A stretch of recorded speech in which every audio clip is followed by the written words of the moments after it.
ऐसे बोलो कि दिल का अफसाना दिल सुने और निगाह दोहराए।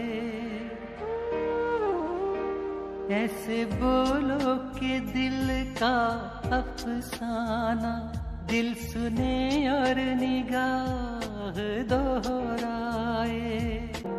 और आहिस्ता कीजिए बातें, धड़कने कोई सुन रहा होगा। लफ्ज गिरने न पाए होठों से, वक्त के हाथ इनको चुन लेंगे।